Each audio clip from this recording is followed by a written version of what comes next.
오늘 주신 하나님의 말씀 우리 함께 봉독하도록 하겠습니다. 오늘 주신 하나님의 말씀은 여호수아 1장 6절 한 절의 말씀을 합독해서 읽겠습니다. 여호수아 1장 6절 말씀, 네, 우리 함께 합독하겠습니다. 시작.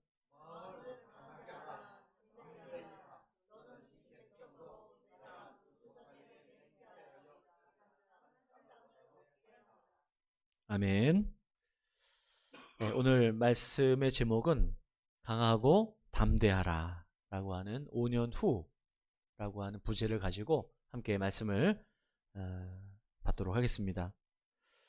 올해는 2025년 을사년입니다. 을사년은 동양에서 연도를 표기하는 이 방식인 육식갑자를 따른 표현입니다. 육식갑자는 60년을 단위로 합니다. 그래서 60일부터는 60일이 아니라 이제 1부터 다시 시작하는 거죠. 그래서 그걸 갑으로 다시 돌아가는 겁니다. 61세가 되면 그래서 다시 갑부터 시작한다라고 해서 환갑, 회갑이라고 그렇게 합니다. 예전에는 환갑, 회갑만 해도 굉장히 오래 산 거기 때문에 한 바퀴 돌았다, 이제 그렇게 이제 이해를 한 거죠. 60년을 이렇게 단위로 하니까 올 2025년에 60년 전, 그러니까 1965년이죠. 그때가 을사년인 거예요. 그리고 1965년에서 또 60년을 전으로 빼면 맞습니다. 1905년, 바로 이 1905년이 을사년이에요. 여러분, 1905년 이 을사년은 역사적으로도 우리나라에게는 치욕적인 해라는 것 아시지 않습니까? 우리나라가 일본에게 외교권을 빼앗긴 을사보호조약, 저희 때는 지금은 을사늑약, 이것이 체결된 그런 아주 어려운 해였어요. 그러니까 쉽게 표현하면 그때 을사보호늑약은 외교권을 박탈당해서, 쉽게 표현하면 우리나라의 이름으로 된 여권을 가지고서는 해외 어느 나라도 이제 갈 수가 없는 처지가 된 그런 상태가 저희들이 겪었던 시기입니다. 그로부터 1905년인 을사년으로부터 5년 후에 1910년도에 우리나라는 일본에 합병이 됩니다. 비록 이 1905년에 외교권을 잃어버리긴 했지만 이 나라가 완전히 망하기까지는 5년의 시간이 있었어요. 어찌 보면 회복할 수 있는 마지막 기회의 시간이었습니다. 그 5년 동안 무슨 일이 있었을까? 어떤 일이 있었을까요? 당연히 우리나라는 늦었지만 이 잃어버린 국권을 회복하려고 애를 씁니다.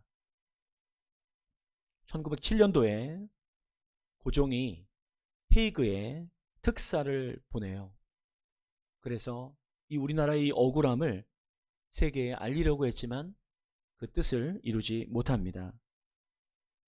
이 일로 일본에게 고종이 강제로 폐위를 당하게 되고, 그 1907년도 그 해에 우리나라의 군대가 아예 해산되어 버립니다. 이렇게 국내의 현실이 막히게 되자 1908년도가 되면은, 1908년도에는 해외에서 산발적인 투쟁운동을 일으킵니다. 하지만 역시 역부족으로 미완에 그치게 돼요. 1909년도가 되어서 우리가 잘 알고 있는 안중근 의사에 의해서 이토 히로부미를 저희가 죽이지만 그해 일본에게 사법권마저 박탈당하게 되어서 이 안중근 의사를 법적으로도, 저희의 힘으로 법적으로도 도울 수 없는 힘없는 나라로 전락하게 됩니다. 결국 1910년 한일 합병이 되어서 완전히 나라를 빼앗깁니다. 1905년 을사년 이후에 이 5년의 시간이 역사를 되돌리지 못한 것으로 이렇게 보입니다. 하지만 우리는 압니다. 40년 후에 식민 지배였던 우리나라가 해방이 되었고 120년 60갑자로 두 번에 걸친 그 해가 지난 2025년 올해 을사년이 되었는데요. 우리나라는 일본을 앞지른 선진국이 되어 있습니다. 여러분, 그 원동력이 무엇이었을까요? 1905년 을사늑약 이후에 회복하는데 실패한 것처럼 보이는 5년 가운데 제가 앞에서 언급하지 않은 한 해가 있습니다. 그게 바로 1906년도예요. 을사늑약 다음 해인 1906년은 여느 때와 매우 달랐습니다. 왜냐하면 바로 이 해가 우리나라의 주요 학교들이 세워진 때예요. 여러분 아마 들어서 아실 만한 학교들이 여기 나옵니다. 보성고등학교, 보성학교죠. 당시에는 양정학교, 휘문학교, 개성학교, 진명여학교, 숙명여학교. 한 해에 이렇게 많은 학교가 세워진 해가 없었던 해가 1906년입니다. 비록 현실적으로는 힘없는 나라가 되었지만 그에 주저앉아 있지 않고 배우고 가르치는 학교를 세웁니다. 지금 당장은 힘이 없어 보일지 모르지만 40년 후, 120년 후를 바라보는 그 시간이 있었기 때문에 지금의 우리가 여기에 있게 되었다라고 하는 것을 우리는 기억해야지 됩니다. 그러니까 실패한 5년이 아니었다는 거예요. 빼앗긴 땅을 찾아오는 것, 해방되는 것뿐만 아니라 빼앗은 자들보다 더 뛰어난 능력을 가지게 될 수 있었던 데는 특별한 5년의 준비가 거기에 있었다는 겁니다. 약속의 땅 가나안을 앞두고 모세가 죽습니다. 40여 년간 광야를 버틸 수 있었던 버팀목이 사라져요. 게다가 뭐 하나 이루어 놓은 것 없는 상태입니다. 여전히 유리방황하면서 안정적이지 않은 이 비천한 노예들의 생활에 불과한 이스라엘 민족. 앞에는 약속의 땅이지만 그건 하나님과 자신들만의 신앙이지 이미 그 가나안에는 막강한 그 나라 사람들이 이미 정착민들이 정착해 살고 있었던 그런 땅이에요. 그런 곳을 모세도 아니고 아직 리더십이 검증되지 않은 여호수아가 수백만 명의 이스라엘을 이끌고 가야 하는 상황에 있게 됩니다. 오늘 2025년 이 을사년 첫 주일 예배의 말씀의 본문은 바로 이런 분위기 속에서 하나님께서 여호수아에게 들려주는 말씀이에요. 오늘 본문의 말씀을 다시 한번 합독해서 읽도록 하겠습니다. 함께 말씀 읽습니다. 시작.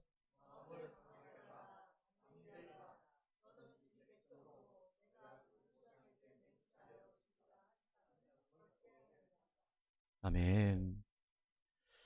가나안 땅에 들어가서 그 땅을 성취하게 되는 이 막중한 임무를 여호수아가 받습니다.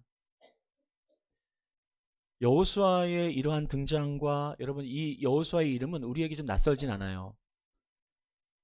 여호수아의 이름의 뜻은 구원입니다. 구원. 호세아라고 부르기도 해요. 그래서 후에 이 여호수아가 예수아로 이렇게 발음이 바뀌고 그것이 바로 예수가 됩니다.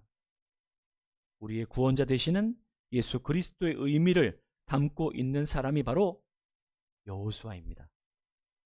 분명한 이스라엘 민족의 이 구원을 위해서 여호수아는 매우 의도적으로 선택을 받고 있어요. 여호수아가 여러분 이렇게 의도적으로 선택을 받고 있는 이유를 성경은 우리에게 이렇게 증거해주고 있습니다. 왜 여호수아가 이렇게 의도적으로 선택을 받고 있을까요? 하필이면 민수기 27장 18절은 이 여호수아를 이렇게 말해주고 있어요.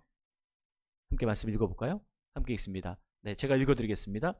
여호와께서 모세에게 이르시되 눈의 아들 여호수아는 그 안에 하나님의 영이 머무는 자라. 이렇게 말씀해주고 있어요.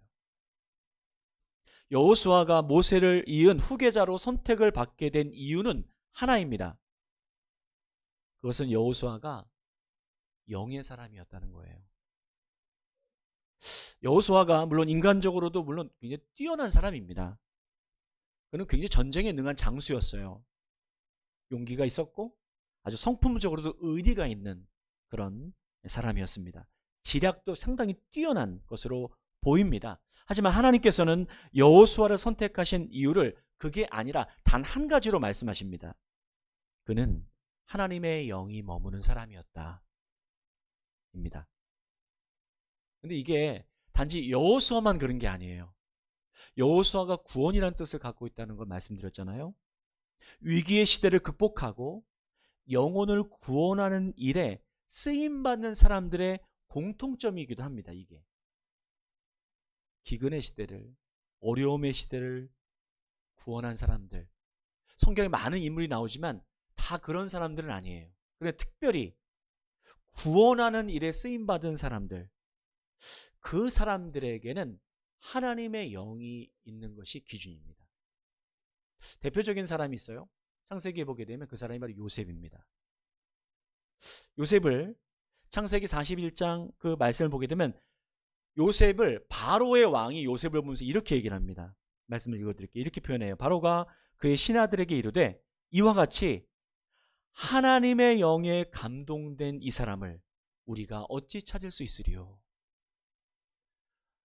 같은 크리스찬이 얘기하는 게 아니라 이방의 그 바로의 왕이 요셉을 보면서 얘기하고 있어요. 하나님의 영에 감동된 사람이다. 식민 지배로 나라를 잃고 포로의 그 고달픈 삶을 살고 있었던 민족에게 그 미래의 소망을 전해주고 있었던 다니엘도 마찬가지예요.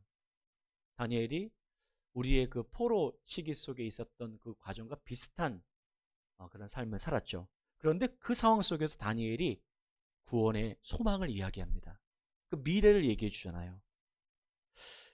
그 다니엘을 느부갓네살 왕이 이번에는 바로 왕은 요셉을 얘기했었고 느부갓네살 왕은 다니엘을 이렇게 표현합니다. 오직 너는 능히 하리니 이는 거룩한 신들의 영이 내 안에 있도다. 그 거룩한 신들의 영이 뭐죠? 하나님의 영이 내 안에 있다. 이렇게 얘기해 줍니다. 증거해 주고 있는 거예요.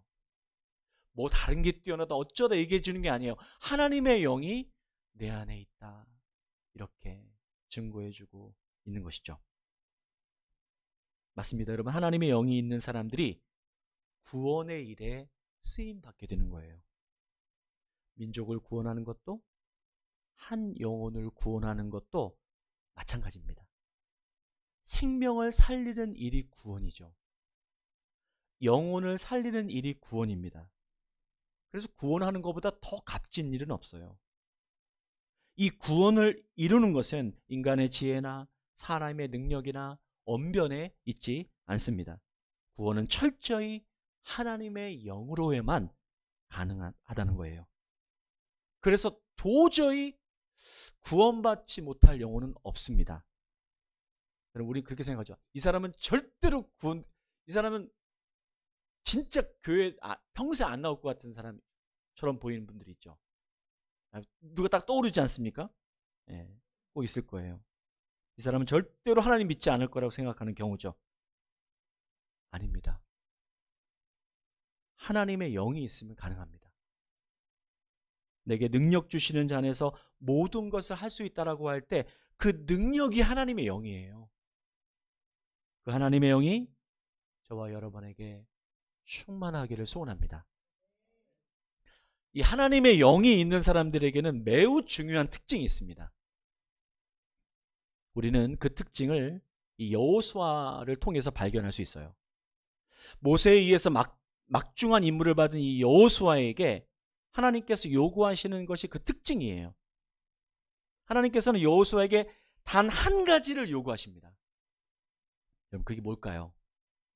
하나님의 영이 있는 이 사람에게 요구하는 그 특징, 하나님이 요구하시는 그 한 가지. 오늘 본문 1장 6절 우리가 읽었던 말씀 가운데 그 앞절을 보게 되면 이렇게 표현하고 있죠. 강하고 담대하라. 너는 내가 그들의 조상에게 맹세하여 그들에게 주리라 한 땅을 이 백성에게 차지하게 하리라. 이렇게 말씀해 주고 있어요. 하나님께서 여호수아에게 요구하고 계신 것이 무엇인가요? 이 땅을 차지하라. 이건가요? 아닙니다. 그건 하나님께서 하실 일이에요. 여호수아가 해야 되는 단 하나의 일은 이 구절 맨 처음에 기록된 요겁니다. 강하고 담대하라 입니다. 그래서 오늘 말씀의 제목은 강하고 담대하라. 강담. 줄임말이 유행이라서 저도 좀 줄여봤어요. 괜찮더라고요. 줄여보니까 강담을 가져라. 다가와서 제가 유행을 퍼뜨리려고 합니다. 강담. 강담이에요. 이 강담은요, 이 구절, 1장 우리가 읽었던 6절 이 전후에 계속해서 반복해서 말씀에서 강조되고 있는 말씀입니다. 여러분, 이어지는 7절은 이렇게 기록되어 있어요. 오직 강하고 극히 담대해요. 딴 거 할까봐 이렇게 단서 붙였어요. 오직. 다른 거 생각하지 말고 오직 강하고 담대해라. 또 9절에서는요. 내가 네게 명령한 것이 아니냐. 강하고 담대하라. 두려워하지 말며 놀라지 말라. 하나님께서 요구하시는 것은 강담입니다. 강담이에요. 강하고 담대하라. 이게 하나님의 사실 요구가 아니라 하나님의 명령입니다. 내가 네게 명령한 것이 아니냐. 명령은 선택이 아니에요. 내 감정과 내 처지, 내 감정이 괜찮으면 하고 안 괜찮으면 안 하고, 이거 명령에 해당되지 않아요. 내 감정과 처지, 상황에 따라서 해도 되고 안 해도 되는 것이 아닙니다. 명령은 계획하는 것도 아니에요. 결심하는 것도 아닙니다. 결심하다가 여러분 다 미루는 거 아시죠? 결심은 안 하겠다는 어떤 전제일 수도 있어요. 명령은 결심하는 게 아니에요. 계획하는 게. 이미 다 하나님이 계획하셨는데 뭘 또 계획을 합니까? 그럼 뭐예요? 하나님의 명령은 순종하는 것입니다. 그래서 강하고 담대하라는 순종하는 거예요. 제발 순종하는 저와 여러분 되기를 소원합니다. 순종했는데 이 순종에는 내용이 있어요. 좀 무턱대고 순종하는 게 아니죠. 강하고 담대하라고 하는 것은 단순히 용기를 내라가 아닙니다. 강하고 담대한 사람들이 순종해야 되는 것들, 하나님의 영이 있는 여호수아는 바로 그것에 순종합니다. 바로 우리가 오늘 이 말씀 가운데 주목해야 되는 지점이 바로 이 부분이에요. 그 강담의 내용을 7절의 말씀, 이어진 7절의 말씀을 통해서 우리는 내용을 확인할 수가 있어요. 뭘 강담하나? 말씀 읽어드릴게요.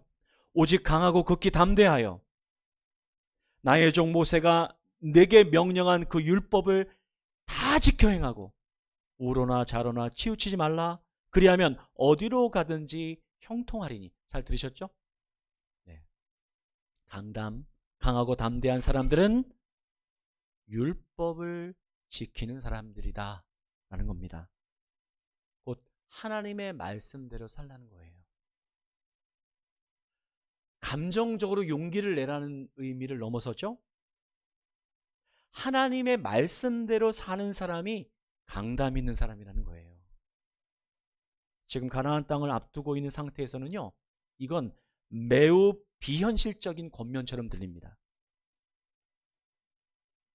마땅히 여러분, 가나안 땅을 앞두고 있으니까 마땅히 가나안 민족을 쫓아낼, 전략을 세우고 마음을 준비하고 뭐 어떻게 하라고 이러면 그렇게 하는 게 상식적인 요구가 아닐까요?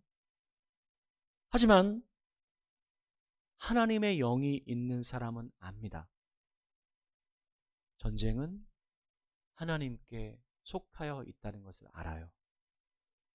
그래서 하나님께서 앞서가셔서 먼저 싸우고 계시다라고 하는 것을 믿음의 눈으로 바라보는 사람, 바로 그 사람이 강하고 담대한 사람입니다.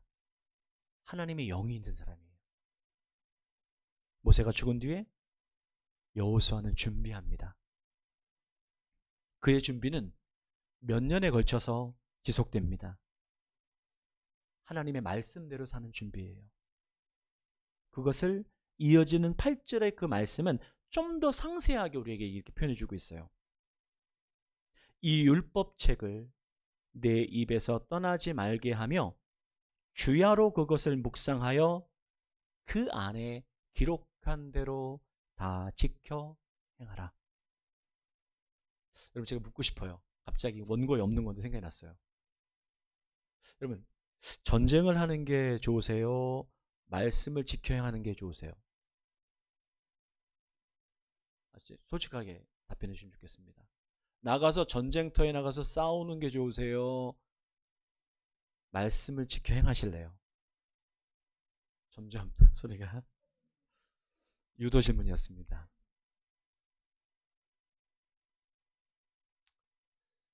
맞아요. 우리가 싸우면 얼마나 두렵고 무섭겠습니까? 전쟁은 우리가 속한 게 아니에요. 하나님의 약속은, 그 성취는 하나님께서 하십니다. 우리에게 요구하시는 것은 강하고 담대하라예요. 그 강하고 담대하라는 나가서 싸우지 말고 너는 너 있는 자리에서 하나님의 말씀에 순종하라는 것입니다. 하나님의 말씀을 행하기 위해서는요, 어떻게 됩니까? 쉬워요. 이렇게 말해주고 있잖아요. 이 율법책을 내 입에서 떠나지 말게 하며 주야로 그것을 묵상해라. 그러니까 이렇게 정리할 수 있어요. 말씀을 읽고 말씀을 새기고 말씀을 실천하라는 거예요. 그것이 기본이요 본질입니다. 기본이요 본질을 하라는 거예요. 약속의 땅을 성취하며 구원에 이르는 길이 여기에 있다는 것입니다. 말씀을 읽고 말씀을 새기고 말씀을 실천하는 거예요. 그것이 앞으로 몇 년 뒤, 아니 5년 뒤에 이루게 될 우리 믿음의 열매요 구원의 열매가 될 것입니다. 여러분, 구원하기를 원하는 사랑하는 영혼들이 있으시죠? 똑같은 얘기입니다. 하나님께서 그걸 말씀해 주고 계신 거예요. 하나님께서 구원하세요. 우리에게 요구하시는 것은 강하고 담대하라. 이 율법책을 내 입에서 떠나지 말게 해라. 그것을 하라는 것이죠. 5년 전에 제 나이가 50이었습니다. 이래봬도. 제가 을사년 55세가 됐어요. 올해. 그러면서 제가 지난 5년을 돌아보면서 아쉬운 부분이 있습니다. 5년이라는 시간 동안 제가 나름대로 열심히 달려왔는데 제가 과연 하나님의 영에 감동되어서 여호수아 같은 삶을 살았던가? 후회가 되는 부분이 많더라고요. 하나님께서 앞서가셔서 싸우고 계시는데 그게 보이지 않아가지고 내 힘으로, 내 경험으로, 내 의로움으로 그렇게 시간을 보냈던 것을 제가 깨닫게 됩니다. 그것이 또한 변두리 교회의 목회자로서 여호수아가 되지 못한 저의 연약함을 제가 고백하게 됩니다. 차인표, 진우션, 고명환, 이 세 분의 공통점은 몇 가지가 돼요. 연예인입니다. 그리고 크리스천이에요. 그리고 세 분 다 모두 다 존경받는 분들입니다. 연예인들이 존경받기 힘들어요. 근데 연예인들이 존경하는 연예인이라는 별칭이 있는 분들이 이 세 분입니다. 저도 이 세 분을 존경해요. 그리고 저와 공통적인 부분도 있습니다. 제가 존경받을 사람이라는 의미가 아니라 저랑 나이가 비슷해요. 이 세 분이. 네, 차인표 씨는 저보다 좀 위시고 또 근처 동네에서 좀 살았어요. 건너서 저도 알고 있는 분이에요. 예전에 한번 말씀드렸던 것 같아요. 그리고 개그맨 그 고명환 씨는 제가 설교 인용했었고 그분은 저보다 몇 살 아래입니다. 네, 몇 살 적어요. 가수인 진우션, 여러분 모르시는 분들 계실지 모르는데 션이라고 아마 많이 아실 거예요. 진우션 씨는 저와 동갑내기로 제가 알고 있습니다. 개띠로 알고 있어요. 진우션의 션은 이 과거 인기를 누렸던 가수입니다. 지금은 뭐 잊혀진 가수죠. 그런 그가 우리나라 최초로 300억에 가까운 기금을 모금해서 루게릭 전문병원을 설립하게 되었다라고 하는 이야기를 듣고 저는 충격을 받았습니다. 충격도 충격이고 제가 좀 부끄러웠어요. 동갑인 이 사람은 지금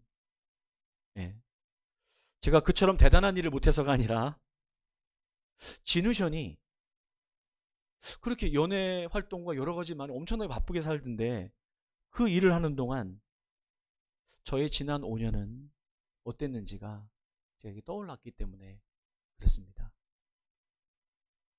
아까 말씀드렸던 이 차인표, 진우션, 고명환 이 세 분에게는 지난 5년간 살아온 삶의 비슷한 특징이 있습니다. 이게 뭐냐면 이들이요 부지런히 읽고 그리고 바쁜데도 부지런히 쓰고 그리고 실천하는 삶을 살고 있었다라고 하는 게 공통점이에요. 실제 그들이 강연에서나 어디서나 얘기하고 있어요. 똑같아. 놀랬어요. 저도요. 그들이 목회자도 아닌데 말씀대로 살려고 읽고 쓰고 그리고 그 깨달은 말씀을 붙들고 실천하려고 하는 삶에서 저는 하나님이 일하고 계심을 발견할 수 있었습니다. 제가 5년 뒤에 여러분 놀라지 마세요. 제가 60이 돼요. 당연하지 그죠? 이렇게 그런 표정이신데 제가 60이 됩니다. 환갑이 돼요. 5년 뒤에 말이죠. 제가 5년 뒤를 오늘 말씀 속에서 함께 여러분과 나누고 싶었던 것은 변두리 교회가 5년 뒤에 2030년이 됩니다. 저는 2030년이 되었을 때 오늘 제가 이 강단에서 설교하는 것처럼 또다시 여러분들 앞에서 후회합니다라고 표현하고 싶지 않더라고요. 앞으로 달려갈 우리에게 주어질 5년 어쩌면 안 주어질 수도 있죠. 그 시간은 우리에게 보장은 되어 있지 않아요. 그런데 우리의 지금의 이 시간 속에서 5년 후를 준비하는 그 모습이 우리의 40년, 아니 우리의 10년, 우리의 60년, 우리의 그 다음에 우리가 살아가지 못할 그 시간 속에서도 그러나 우리 다음 세대가 이곳에서 둥지를 들고 하나님 나라의 숲을 이루고 그들의 영혼들이 구원되고 하나님을 만나는 감격이 있는 그 터전, 그것이 준비되고 있는 시간이 흘러가고 있다는 사실입니다. 저와 여러분들은 그래서 날마다 여호수아로 부름받고 있는 사람들 가운데 하나입니다. 하나님께서 우리에게 요청하고 있는 것은 분명합니다. 너가 싸우는 것이 아니고 너가 하는 것이 아니고 내가 너에게 요청하는 것은 강하고 담대해라. 그 강하고 담대한 것은 하나님의 말씀이 지금도 이 땅 가운데서 전쟁을 미리 앞서가시는 하나님이 싸우시는 그 기반에 우리가 하나님의 말씀 앞에 서고 그 말씀을 읽고 주야로 묵상하고 그 말씀대로 살려고 애를 쓰는 그것이 하나님 나라가 확장되고 하나님의 영혼들이 그 구원의 일들이 일어나는 그 바탕이 되리다 라고 그렇게 우리에게 말씀해주고 계십니다.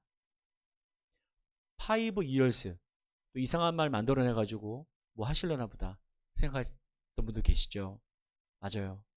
여러분, 5년입니다. 5년의 시간 뒤에 우리가 마주할 시간을 함께 준비하는 변두리 교회가 되었으면 좋겠습니다. 여러분들의 삶 속에 강단 있는 사람들이 말씀대로 살려고 애를 쓰고 그 말씀 붙들고 그 말씀을 주님께 들고 나아가는 여호수아와 같은 삶으로 나아가는 저와 여러분 되기를 주님의 이름으로 축복합니다.